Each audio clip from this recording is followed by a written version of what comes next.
Hey y'all, I'm Jim. Welcome to Sunrise Farm. Thanks so much for stopping by. Today is the last week of January 2024, and so we're going to be doing a bunch of seed starting today, and also through next weekend will be the 1st of February, and we'll be doing some more seed starting then. And quite frankly, from now all the way through the growing season for me down here in Zone 8B in the lower part of South Carolina, pretty much we'll be seed starting every single week, and starting in probably the latter half of February, early March, with things like cabbages and different greens, kales, whatnot. I'll be doing a lot of planting, and so my planting season will start about the end of February and will just continue for many months. So I hope to be bringing you videos weekly on what seeds to be starting, what things to be transplanting, what things to be harvesting, and we'll try to even do some direct videos on maybe a singular crop, such as a crop such like carrots or tomatoes or cucumbers or what have you. So anyway, let's get started with today. Let me go ahead and tell you what I am seed starting today and tell you what's in front of me. So I've got my package of seeds. I got all kinds of seeds here. I've got my little handy list, because not only do I break down a list of what I'm going to be planting, but I also break down the trays and how I'm going to divide them, so I kind of have a game plan going into it. So today I am planting two types of cabbage: Copenhagen, which should be a larger head cabbage, and early Jersey, which is a smaller head cabbage. I'm going to be planting a round of collards. I'm going to be starting some eggplant, some Black Beauty eggplant. I'm going to be starting kale. I'm going to be starting Swiss chard. I'm going to be starting a tray of parsley. And I'm going to be doing a different tomato than I did in my previous video. I'm going to do some San Marzano tomatoes, see how we like those.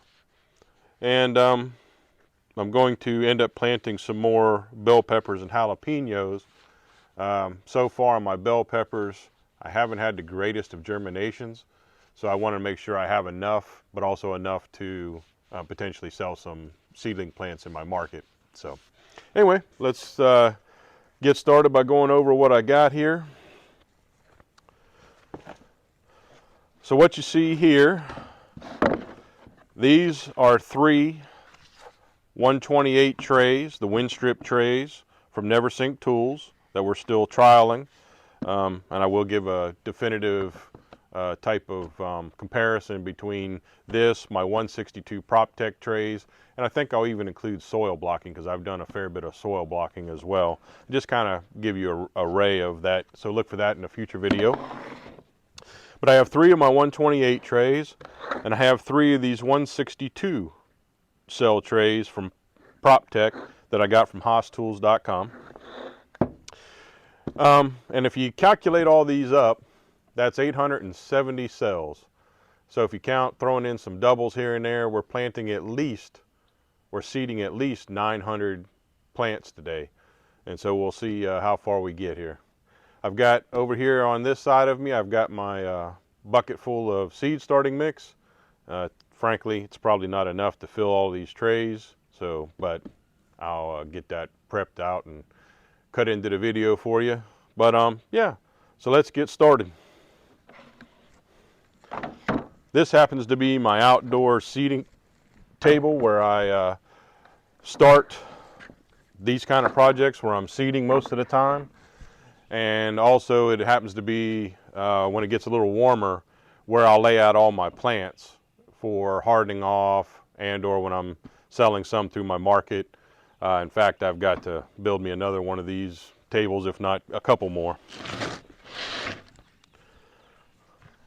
And so obviously the first step is to get your seed trays all filled and get them watered in. So let's get that done. This is just nothing more than a simple plastic tote, Walmart or what have you. I happen to have this for something else, and so I started using it to when I fill my seed trays. If I get it out of there. So when I fill my seed trays, I can put it in here with the mix, and then I can just take the leftover mix and dump it back into my bucket, so I don't really waste too much mix. Now on the 162, I got to get a little different one of these. On the 162, it doesn't exactly fit in there, but it's close enough to do what I need it to do. So let's get started.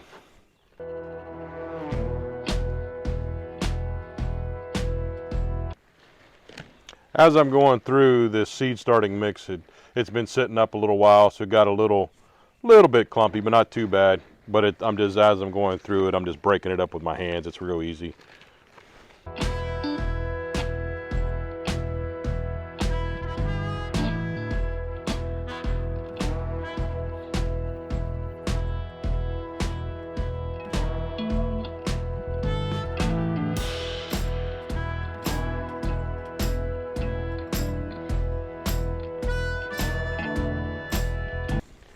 And as you can see, that's using a tote like this or some form of something to catch it.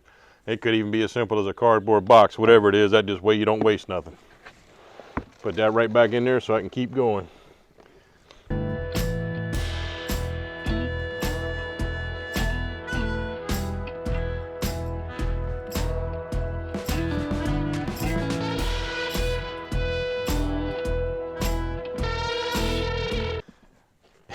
If you noticed what I just did there, now I will have to say one little nuance I discovered that I kind of like about the wind strip trays is they actually will nest. PropTech trays won't. They will just stack flat and even. But these wind strip trays will actually nest into each other for storage.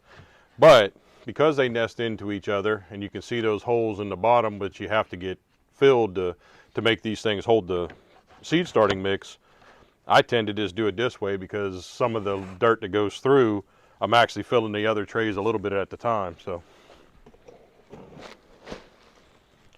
one of those little subtleties that I discovered that I kind of just think makes sense.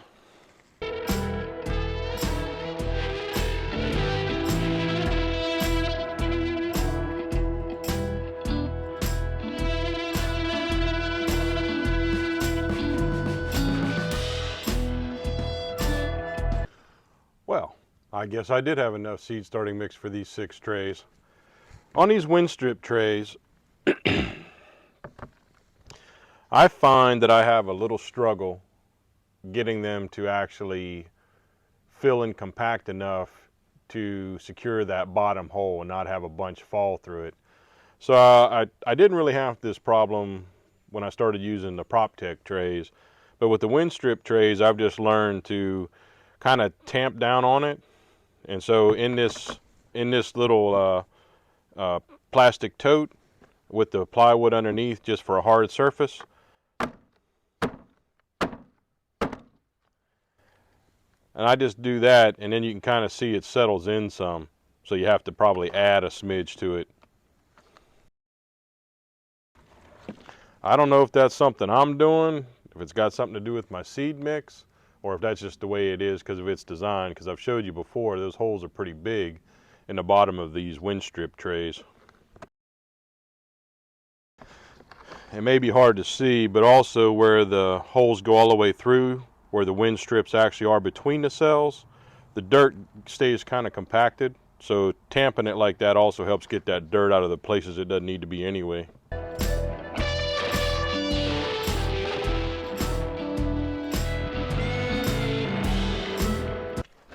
Now I will do the same kind of tamping motion with these. Unfortunately, that thing's not quite wide enough for these PropTech trays. So I just have to learn to live with doing it on the plywood, and then just either whatever it gets wasted, or I can scrape it off and back into the bucket.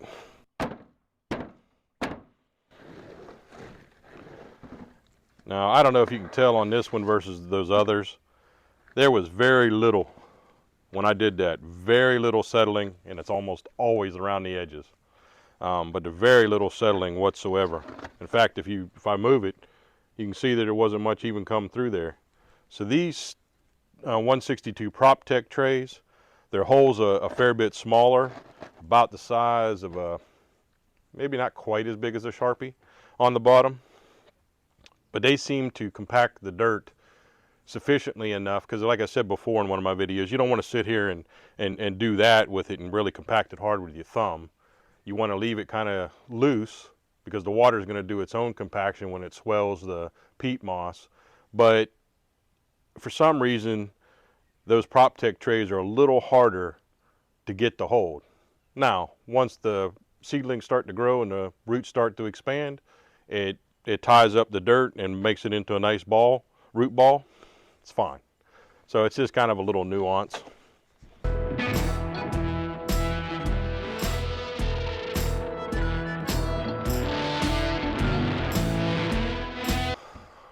All right, let me move this other stuff out of the way, plywood and seed starting mix, because the next step is pretty important. So bear with me just a second. All right, this next step of watering in your trays is very important.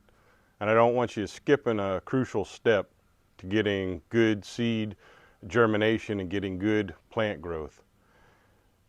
I explained this a little bit briefly in one of my previous videos, but when you first spray a seed tray full of seed mix, and you've probably experienced this if you've done any of them at all, even in a little 6-pack plastic cells, that dirt, the seed mix is hydrophobic.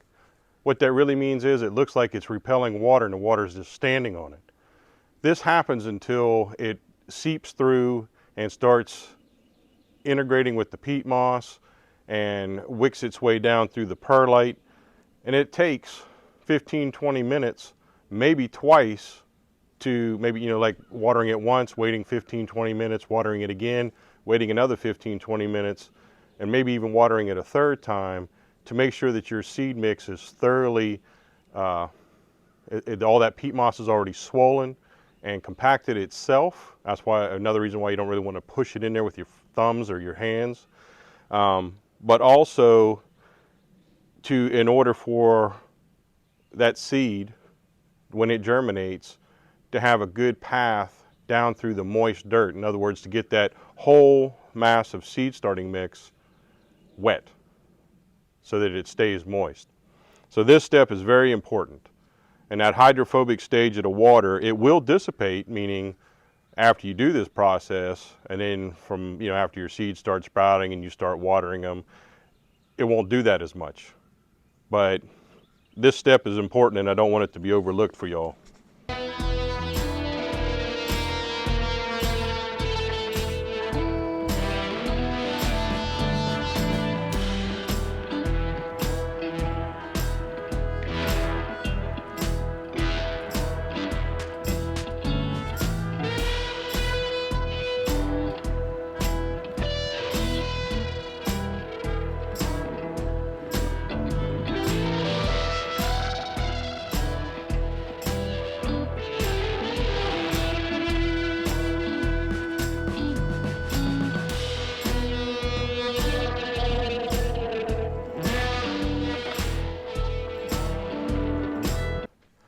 You can possibly even see how the water is standing on most of these trays in this very moment.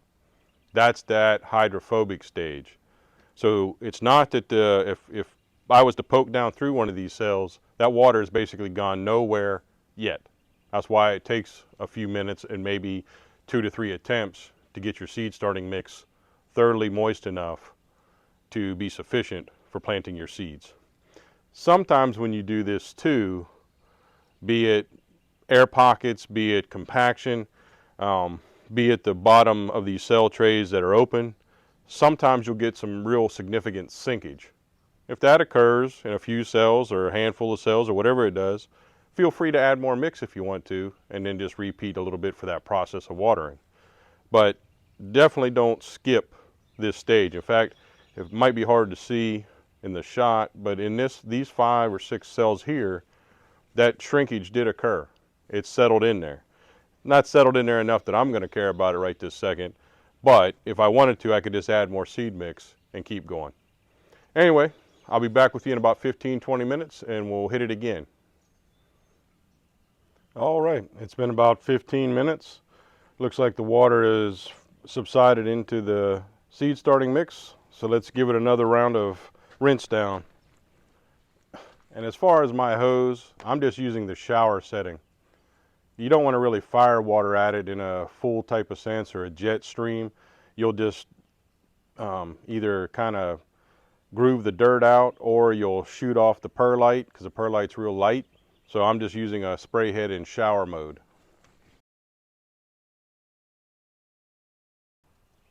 All right, so that's round 2. You can probably tell now that only a little bit of it is doing that hydrophobic stage where it's kind of repelling water. The water will eventually soak in, like I said, because of the peat moss expanding and the perlites giving it aeration and a drainage. But we're looking pretty good, so we'll give it another 15 or so minutes. And when we come back, we'll spray it down for a third and final time, and then we'll be ready to go ahead and just start putting seeds right into the mix. All right, we'll be back in just a minute.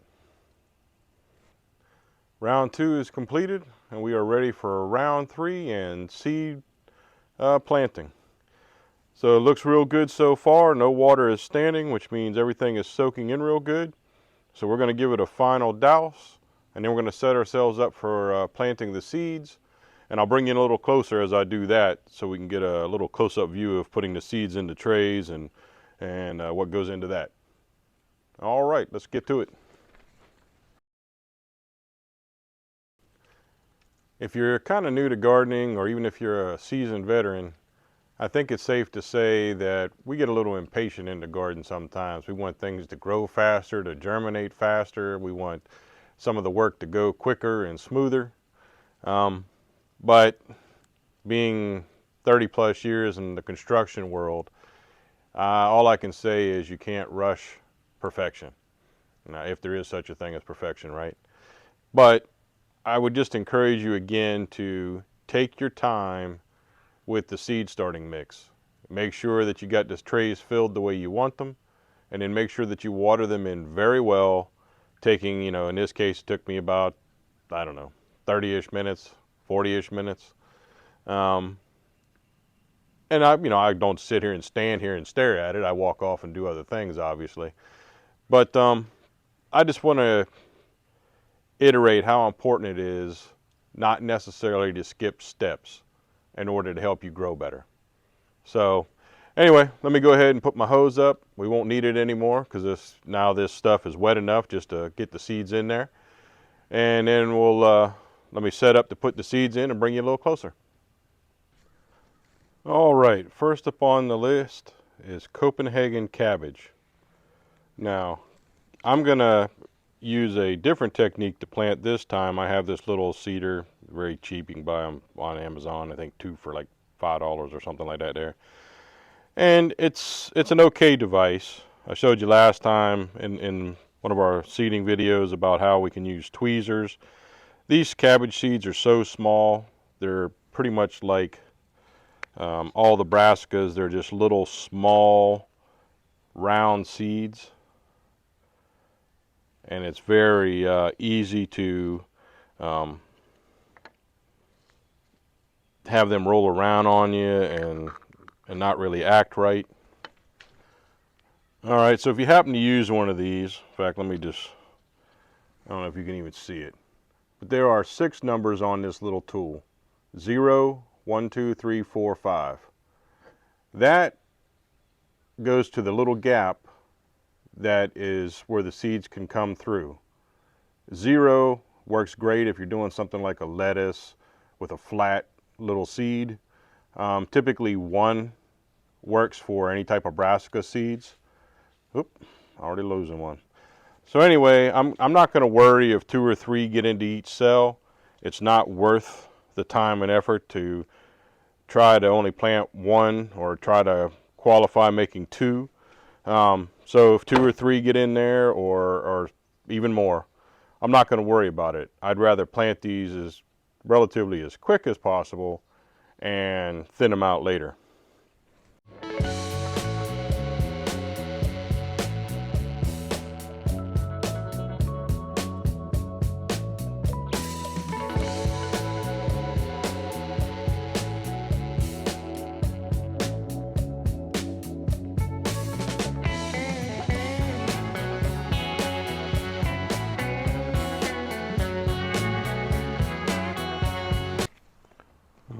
Just going to go back and just slightly tamp those in, snug them in if you will.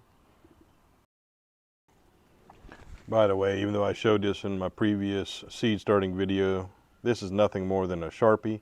I'm just using the blunt end or the end of it, and I'm just doing a slight twisting motion as I'm pressing on the seeds. And I'm not pressing them down in there like cramming them. I'm just making sure they're down in the soil itself.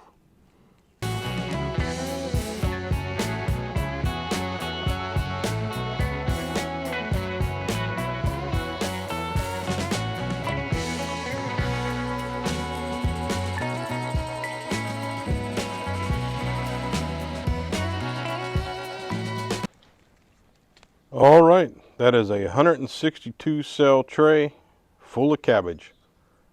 And no, I am not going to do anything more. I'm not covering it with dirt, perlite, or anything else. It's going to go just like that. And we'll give you updates on the progression of the germination and the growth of them. So let's set that to the side and move on. Next up in our 162 trays, we're going to do eggplant and San Marzano tomatoes. All right, first up, we got our eggplant. So eggplant.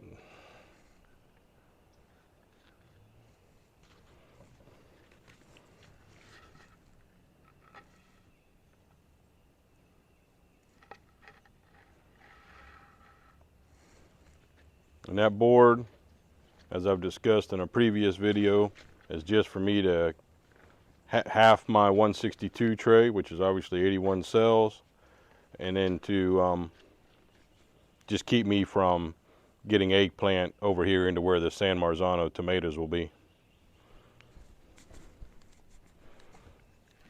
Now in this particular case, I will do the wetting of the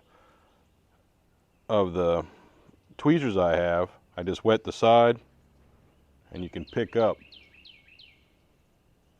the seed and then just wipe it off into the cell. And in this particular case, I am only going to plant one in every cell to begin with, and then I'm going to go back and double plant just a handful of them. I only really need about I think it is 48 to go in my 2 rows. But as I stated before, I sell seedlings, so I will sell these in 4-inch pots. But I also just want to make sure that I have enough germination. The last thing I want to do is be short going into my rows. You know, if I have less plants to sell, that's one thing, but I don't ever want to have less plants going into my rows.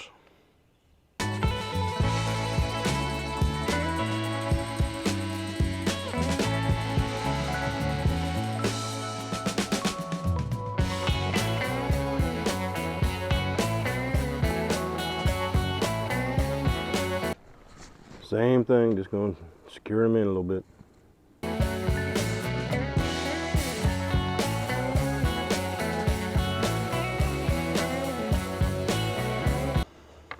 All right, so that's eggplant.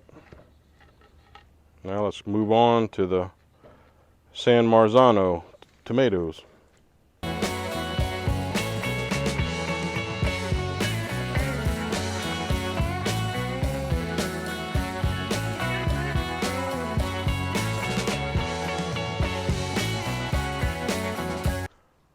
Well, there's a small dilemma. I didn't have enough San Marzano tomato seeds to fill up this last row right here. So, I hate to leave an empty row. So I'm going to put a couple of seeds of Savoy Perfection cabbage in it. A whole different type of cabbage.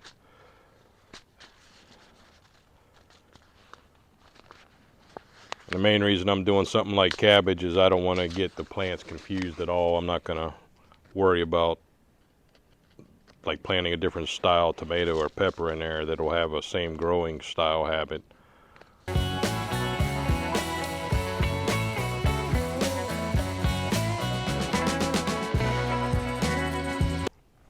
All right, and that is that tray planted.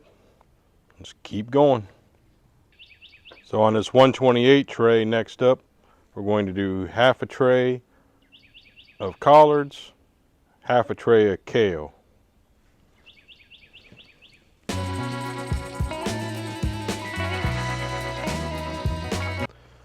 All right, let's move on to the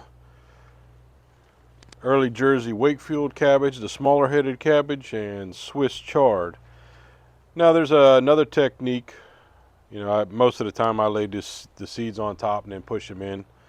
But there's another technique. You can use a chopstick and just go creating just a little hole, if that's a preferable method to you.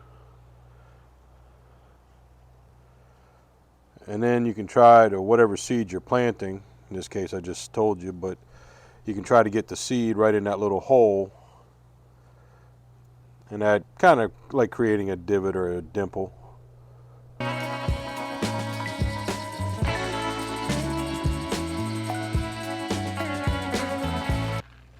Swiss chard is a pretty big seed. They're almost identical to beet seeds.